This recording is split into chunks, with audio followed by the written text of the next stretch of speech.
권미란의 인사이드 아웃 산업을 알면 수익이 보인다. 오늘 하나증권 이경수 연구원입니다. 연구원님 어서 오십시오. 네, 안녕하세요. 네, 네, 저희 스튜디오 오랜만에 나와주시는 것이죠? 네, 코로나 이전에 왔다가 네, 지금 오랜만인 것 같습니다. 네. 저랑도 정말 오랜만에 뵙습니다. 반갑습니다. 오늘 이경수 연구원님 그 9월에 배당주 분석 정말 많이 내주셔서 제가 그거 지켜보다가 오늘 모셨는데요. 주제 살펴보겠습니다.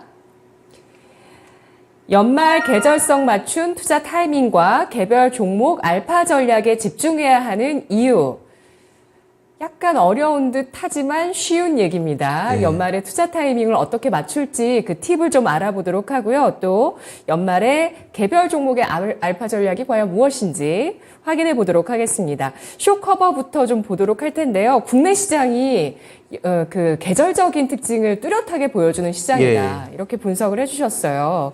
근데 특히 연말에 그런 특징이 뚜렷한데 먼저 연말에 공매도 상위 종목들의 쇼커버가 크게 일어난다고요? 그 이유가 뭘까요?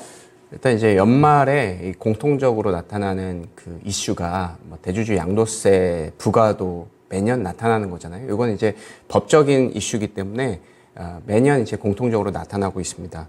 그리고 이제 기관들이 북클로징이라고 많이 들어보셨어요. 그러니까 기관들이 본인들의 돈을 가지고 하는 게 아니라 수익자가 따로 있습니다. 그 돈의 주인들이 저희일 수도 있고 아니면은 그 뭐 국민연금일 수도 있고 그 수익자가 그 펀드를 성과를 평가를 하는 그런 기준 자체가 이제 가장 중요한 그 기준이 연간 수익이에요.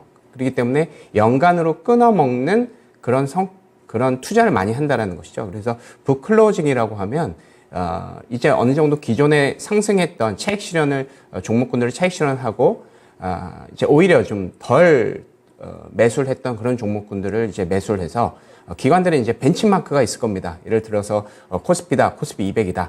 이것을 이겨라. 이런 식으로 이제 어느 정도 그 뭐 지령이 이렇게 떨어져 있는데 그 벤치마크를 그대로 이제 복제를 하는 그런 이슈다라고 보시면 될 것 같습니다. 그리고 이제 연말에 이제 배당락이 있잖아요. 그러니까 배당락 직전에 코스피하고 코스피 200을 고스란히 복제를 해서 코스피 200의 배당 수익률을 그대로 가지고 가려는 그런 안정적인 전략이 좀 많이 나와서 연말에는 특히나 이제 대주 이슈, 양도세 이슈 같은 경우에는 개인들이 매도를 하면서 뭐 굳이 매수를 하지 않는다는 것이죠. 대주주 요건을 회피하는 거잖아요.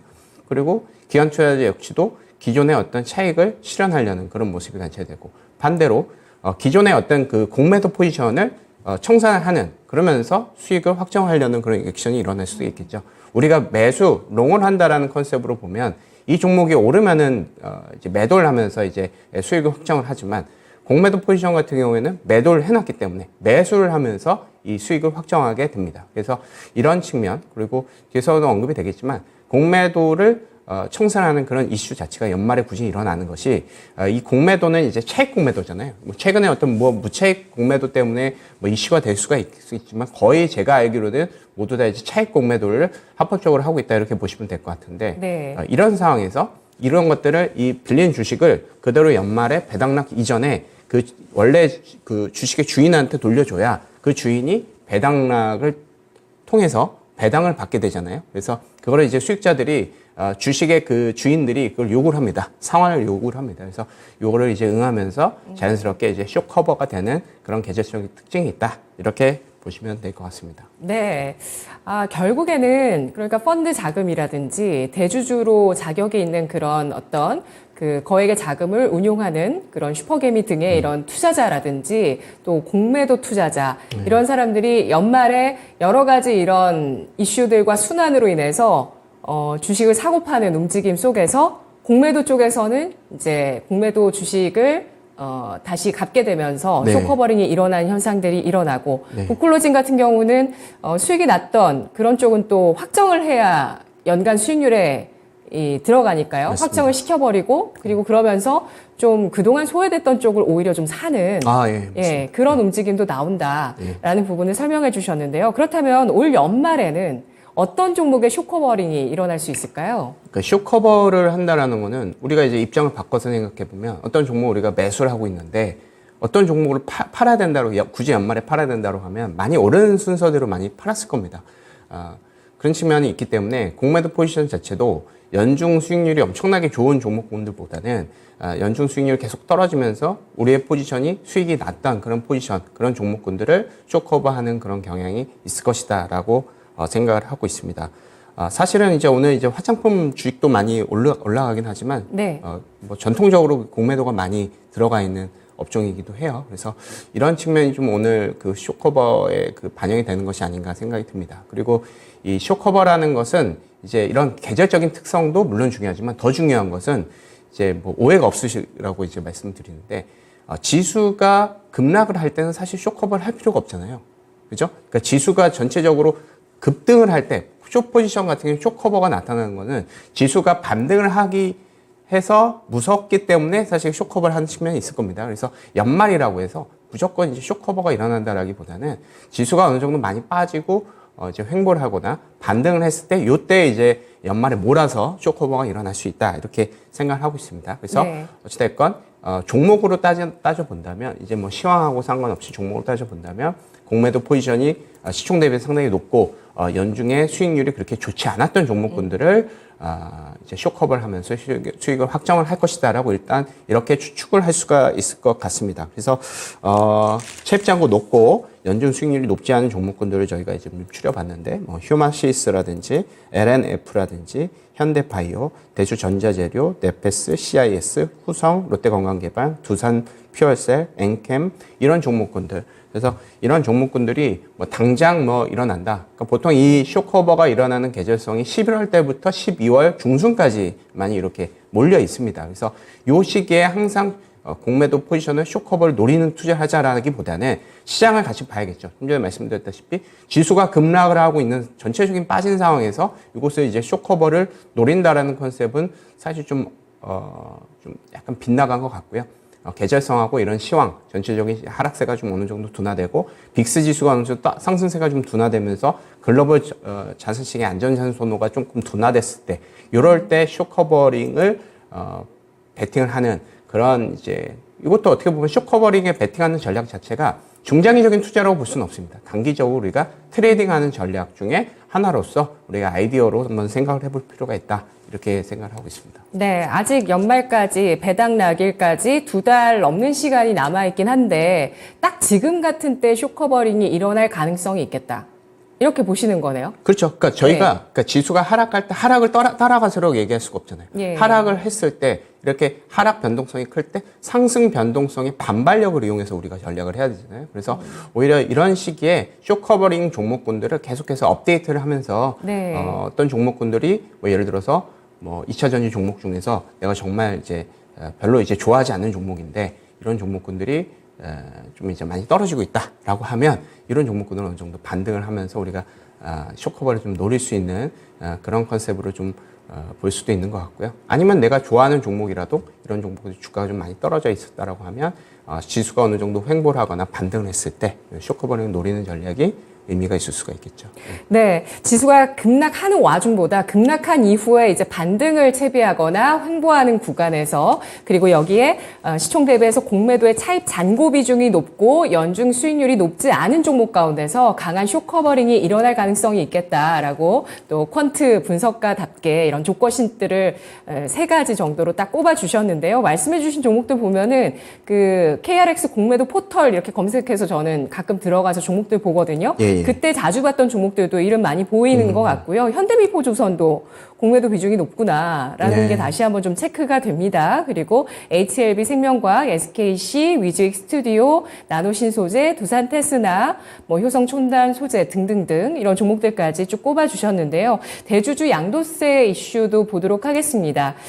지난해 조건이 좀 완화가 되면서 종목당 10억 원 이상을 보유하거나 아니면은 코스피 기준으로 지분율이 1% 이상을 갖고 있는 대주주이거나 이런 경우에는 그 양도세를 부과하게 되는데요. 대주주 양도세 부과 이슈와 관련해서 올해 유의할 대목은 뭐가 있을까요?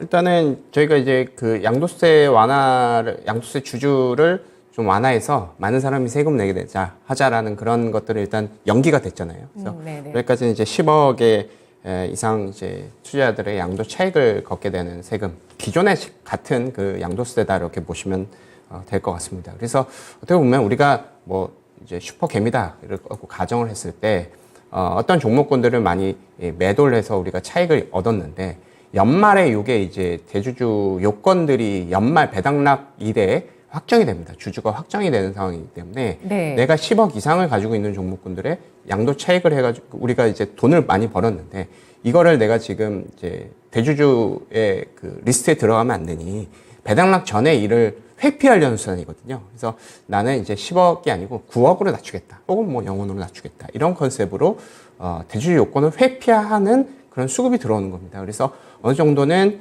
이런 수급들이 12월 달에 특히나 영향을 주는 것은 맞습니다. 그래서 12월 또 중순 정도 배당락 근처로 가면 또 반대 포지션이 또 나타나기도 해요. 최근에 이 양도세 그 이슈를 역용하는 세력들이 좀 많기 때문에 오히려 조금 이 시기가 좀 당겨지고 있습니다. 이론적으로 보면 배당락일부터 우리가 이제 흔히 얘기하는 개별 종목군들이 급등을 해야 되는데 그 전에도 급등을 하는 그런 사례가 있다. 이런 최근 케이스도 한번 생각해 볼 필요가 있을 것 같습니다. 그래서 핵심은 배당락 이전에 우리가 흔히 얘기하는 테마 종목들, 그 개인들이 되게 좋아하는 종목군들, 이런 종목군들의 급락세가 한번 일어날 수 있다. 근데 이런 것들이 배당락 전후로 반등을 할 수가 있는 상황이기 때문에 그런 타이밍도 우리가 항상 봐야 되고 이것은 매년 공통적으로 나타나는 그런 특징이기 때문에 한번 살펴볼 필요가 있고 이런 흐름은 코스닥이 코스피 대비해서 아웃퍼폼을 하는 그런 시기를 계속해서 체크를 해보면서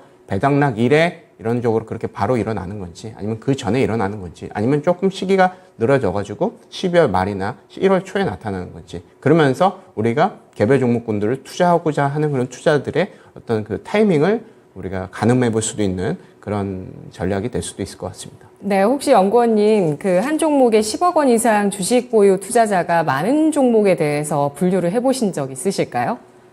그 개인들의 주주를 저희가 네. 체크를 할 수는 그 10%가 된다라는 그 컨셉을 10억 볼 수, 원. 10억 원을 네. 되게 그거는 이제 체크가 안 알 되는 수가 것 같고요. 없죠. 예, 알 수가 없고. 예. 다만 이제 뭐, 누적을 해서 개인들의 순매수가 되게 많은 종목군들을 체크는 해볼 수가 있는데, 네네.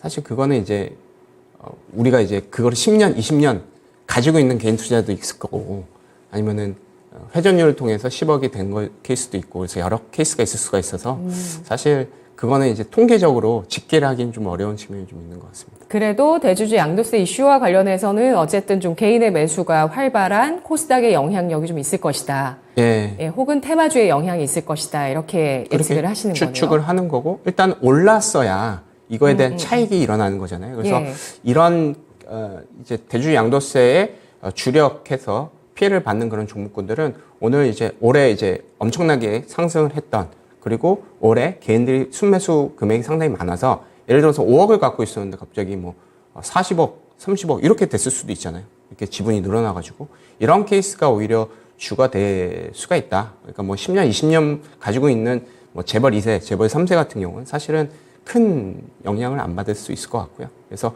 일단 추측을 해보는 거죠. 그러니까 올해 많이 올랐고, 개인들이 많이 산 종목군들에서 그럴 가능성이 있다. 그래서 뭐 2차전지라든지 AI라든지 뭐 로봇주라든지 이런 쪽에 어느 정도 대주주 양도세에 대한 어떤 이제 반발 매도세 이런 것들, 대주주 회피 물량에 대한 어떤 피해를 받을 수 있는 종목군들이 그런 테마가 아니겠느냐. 그 테마 중에서도 YTD 성과를 좀 분석을 해보시면 어느 네. 정도 우리가 추측을 해볼 수는 있을 것 같습니다.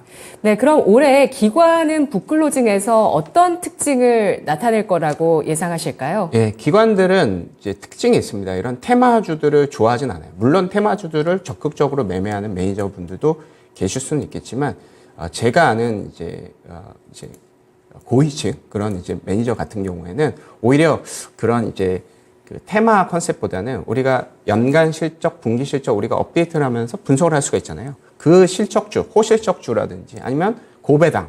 왜냐하면 기관들 투자자들은 이제 매매가 그렇게 잦지가 않고 오히려 이제 중장기적으로 배당 쿠폰을 얻는다. 아니면 중장기적인 실적에 우리가 베팅을 한다라는 컨셉이 맞기 때문에 네. 오히려 이제 실적이 올해 상당히 좀 좋았거나 아니면은 고배당이 상당히 좀 부각이 돼서 주가가 많이 올랐다. 올해 이제 배당 수익률보다 더 많이 올랐던 그런 종목군들이 있을 겁니다. 그런 종목군들의 기간 북클로징에 어떤 영향이 있을 것이다. 반대로 북클로징이라고 한다면 벤치마크로 복제를 하는 그런 수요라고 말씀을 드렸기 때문에 쇼커버하고 비슷하게 어떤 종목군들을 소외시켜 놨다가 아예 그냥 계속 관심도 안 가지고 있다가 연말에 굳이 매수를 해서 오히려 배당만 취하려고 한다. 뭐 실적이 안 좋은 것을 알면서도 퀄리티 컨셉으로 뭐 배당을 취한다라거나 아니면 벤치마크를 복제를 시켜놔서 나의 펀드하고 벤치마크의 어떤 그 괴리 그런 것들을 또 평가를 받습니다. 그래서 이 괴리들을 축소시켜서 연말에 평가를 잘 받으려는 그런 기관들의 어떤 그 부클로징이 나타날 수 있다 이렇게 생각을 하고 있습니다. 그래서 결론은 이제 상승폭이 컸던 호실적 종목군들이나 배당 수익률보다 더 많이 YTD 성과를 보인 그런 고배당주 같은 경우에는 이런 부클로징의 영향을 받을 수가 있겠다라고 생각을 하는데요. 요거는 거의 이제 시가총액 대형주다.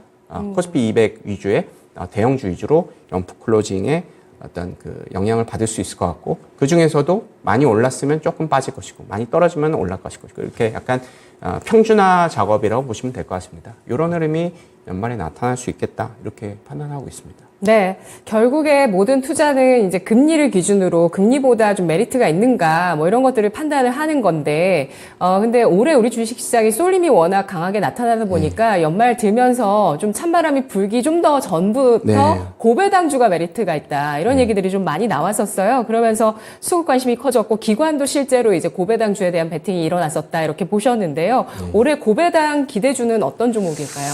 많이 올랐습니까? 많이 올랐죠. 고배당주는 계절적인 특성을 얘기하기 앞서 이 시장을 많이 탑니다. 안전자산 선호가 부각이 되면 당연히 고배당주들이 선호가 되죠.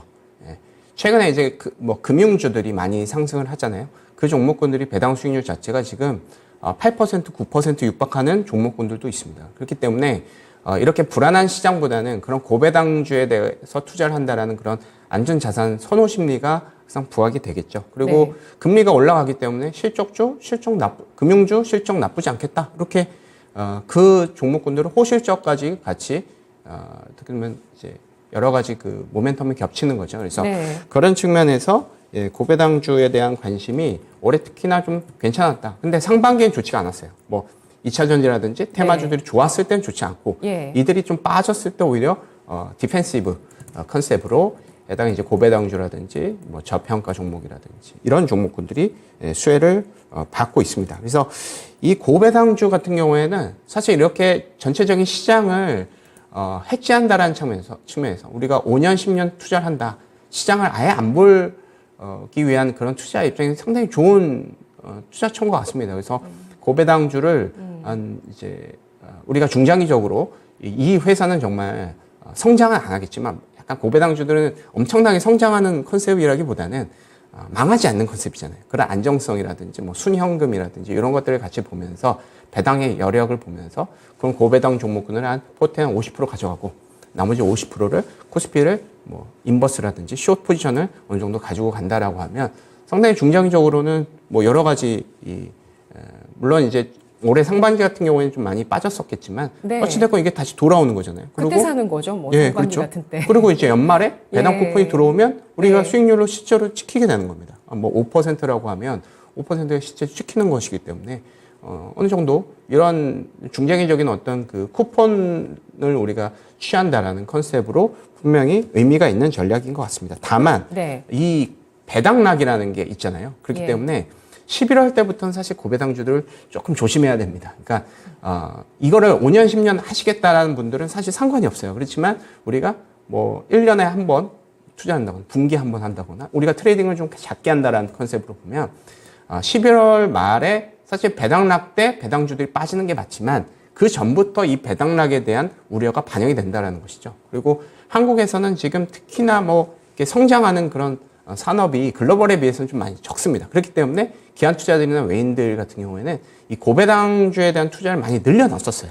그렇기 때문에 이런 것들은 좀 전에 말씀드렸던 북클로징하고도 연동이 있을 수가 있습니다. 고배당이고 주가가 좀 많이 올랐으면 연말에 팔 수가 있다라는 측면, 그리고 배당락에 대한 우려 때문에 미리 좀 판다라는 측면. 그러니까 쿠폰을 포기하고 어느 정도 그 성과, 쿠폰이 5%라고 하면 올해 내가 YTD로 5% 이상의 성과를 얻기 때문에 이 배당락을 굳이 할 필요가 없이 배당 수준은 올해 이제 종료다. 이런 식으로 매도를 할 수가 있다는 것이죠. 그래서 고배당주도 연말에 이런 배당락 이전에 나타나는 약간 특징적인 흐름도 우리가 체크해 볼 필요가 있다. 이렇게 생각을 하고 있습니다. 네, 그러면 그동안 고배당주로 많은 인기를 얻어서 좀 그 배당 수익률보다 더 높은 시세 차익이 있는 네. 그런 좀 11월에 매물이 우려되는 종목이 있으시다면 어떤 쪽인지 잠깐 언급해 주시고, 배당 쿠폰에 관심이 있으셔서 매년 투자를 하고 싶다 하시는 분들은 안정적으로 배당을 주는 쪽은 어느 쪽인지 네. 짧게 분류할 수 있을까요? 일단 그래서 이제 많이 오른 고배당주를 덜 오른 고배당주로 교체를 해야 된다고 생각을 합니다. 그래서 네. 많이 오른 고배당주들은 그냥 차트 보시면 알 것 같아요. 그러니까 은행주들이 많이 그렇습니다. 은행주들이 올해 이제 YTD 성과로 10%에서 20% 성과를 얻은 종목도 있는데, 그들의 배당 수익률은 한 6%에서 7% 평균적으로는 그렇습니다. 상당히 좀 많이 배당을 많이 주는데, 이 정도기 때문에 사실은 배당락의 우려로 그쪽이 좀 피해를 받을 수가 있다. 이렇게 생각을 하고 있고, 그 사이에 만약에 시장이 정상화돼서 주가가 오른다라고 하면 이 피해는 조금 더 커질 수가 있을 것 같고요. 그래서 그러니까 뭐 종목을 언급하기보다는 뭐 그런 섹터다. 우리가 다 HTS 보시면 알 것 같아요. 그래서 고배당 주고 그 배당 수익률만큼도 더 많이 올랐다라고 하면 사실은 그게 이제 리스크가 될 수가 있다라고 말씀을 드리는 거고, 우리가 관심을 가져야 되는 것은 YTD 성과가 해당 종목의 연간 배당 수익률보다 낮은 종목군들, 이런 쪽에 유리할 수가 있겠죠. 그래서 뭐 롯데지주라든지 GS건설, 뭐 HD 현대, AG 유플러스, HMM, 기아, 메리츠 금융지주, 현대차, 네. 강원랜드, 뭐 물론 이 종목군 중에서는 실적에 우려가 되는 종목군도 있을 겁니다. 근데 퀀트 입장에서 보면 그 실적의 우려가 지금 현재로서 시장 밸류로, 적정 밸류로 반영을 했다라는 가정이거든요. 그래서 물론 이제 실적이라든지 어쨌든 순익 전망치가 배당이 재현이 되기 때문에 그 순익 전망치가 떨어지면 안 될 것 같아요. 그래서 이런 것들은 각자 이제 한번 모니터링을 해보셔야 될 것 같습니다. 어찌됐건 이런 종목군들은 배당 수익률이 예를 들어서 이런 제가 말씀드렸던 부분, 이런 종목군들은 6%가 다 넘거든요. 6% 넘는데 YTD 성과 자체가 6%가 안 됩니다. 그래서 이런 종목군들은 연말에 오히려 배당락에 대한 우려보다는 조금 반등할 수 있는 여지는 있겠다. 그렇다고 해도 뭐 배당락 이후에 안 빠지는 건 아닙니다. 그래서 배당주들은 항상 이론적으로 배당을 지급하면서 그만큼 이제 주식이 이제 빠지는 것이 이제 맞기 때문에 그런 측면이 좀 있다, 이렇게 보시면 될 것 같습니다. 네, 실적 전망치 보겠습니다. 올해 3분기 실적 시즌 분위기는 어떻게 판단하시는지 궁금하고, 내년 실적 전망치가 하향 조정되고 있다는데 그 이유는 뭘까요? 일단은 지금 이제 상반기에 반도체하고 2차전지 섹터가 상당히 좀 주가도 많이 올랐고, 실적 추정치 상당히 좋았습니다. 예. 그러니까 글로벌도 마찬가지입니다. 글로벌도 IT 섹터 위주로 상당히 좀 좋았었거든요. 근데 이런 것들이 뭐 인플레이션이라든지 뭐 고금리, 뭐 글로벌 경기 둔화, 그리고 글로벌 공급망에서 그 투자 계획을 계속 뒤로 미루고 있잖아요. 그러면서 어떻게 보면은 우리가 이제 수주에 대한 기대감으로 내년이나 내후년 실적을 올려야 되는 그런 측면에서 이런 것들이 좀 지연이 되고 있다라고 생각이 듭니다. 예, 그래서 그런 쪽이 좀 영향이 좀 크지 않았나. 그래서 반도체하고 2차전지의 실적 기대감이 조금 눈높이가 낮아지면서 전체적인 실적이 좀 떨어지고 있다. 이렇게 이해를 하시면 될 것 같습니다. 네. 30초씩 써서 두 가지 질문 빨리 해결을 네, 해볼게요. 예. 내년 실적 전망이 상향 조정되고 있는 업종과 하향 조정되고 있는 업종의 특징 살펴주시죠. 그래서 반도체하고 2차전지 지금 실적 하향의 어떤 핵심이고요. 예. 그리고 유틸리티도 있습니다. 유틸리티 뭐 적자 축소됐지만 계속 하향 조정이 되고 있고, 음식료, 해운, 기계, 게임, 화학, 디스플레이, 유통, 화장품, 섬유 의복, 이런 쪽도 계속 실적이 하향 조정이 되고 있습니다. 반면에 이제 금융하고 자동차 부품, 방송 엔터, 이런 쪽은 유일하게 실적이 상향 조정이 되고 있는데, 고금리하고도 연동성이 좀 이제 금리의 연동성이 별로 없는 산업들입니다. 금융이라든지 엔터 쪽은 별로 큰 영향이 없겠죠. 그리고 자동차 같은 경우에는 턴어라운드의 기대감이 좀 반영이 되는 것 같습니다. 예. 네. 알파 전략 마지막으로 알아보면서 지수를 해치하면서 실적주에 관심을 갖는 중장기 전략이 이 알파 전략인 거죠? 네네네. 구체적으로 말씀해 주시죠. 그러니까 시장이 불안할 때 시장을 해치한다라는 그런 차원이에요. 그래서 시장을 숏을 하려면 시장 수익률만큼 내가 좋은 성과를 얻으면 됩니다. 예를 들어서 시장이 마이너스 10% 됐는데 내 종목들 평균 마이너스 2% 됐다라고 하면 돈을 버는 구조입니다. 그래서 좀 전에도 말씀드렸어요. 고배당 종목군도 50%, 뭐 코스피로 50% 롱숏을 해가지고 이 포지션을 계속 중장기적으로 가져간다거나, 아니면 내가 중장기적으로 성과가 좋아 보인다라는 그런 종목군들을 추려서 이제 그 인버스랑 같이 가지고 가는 전략이 중장기적으로 어떻게 보면 시장과 계속 싸우는 거죠. 그런 전략이 알파 전략일 수도 있을 것 같고, 최근에 이제 어찌됐건 이 안전자산도 부각이 되고 실적의 추정치도 계속 떨어지는 상황이기 때문에 불안한 어떤 지수 전략이라는 건 베타 전략이고 종목 전략은 알파 전략이거든요. 그래서 베타를 해제하고 알파를 취하려는, 개별 종목을 취하려는 전략이 상당히 좀 부각이 받고, 이거는 중장기적인 우리가 이제 항상 생각해봐야 될 컨셉인 것 같기도 하고, 네. 글로벌 투자자 입장에서도 이런 전략을 좀 많이 사용하고 있다, 이렇게 마지막으로 말씀드리겠습니다. 알겠습니다. 그 전략을 올해 시장 때문에 힘드셨던 분들도 다시 한번 생각해 보시면서 내 포트에 반영하는 방법에 대해서 한번 고민해 봐야 될 것 같습니다. 고맙습니다. 네, 감사합니다.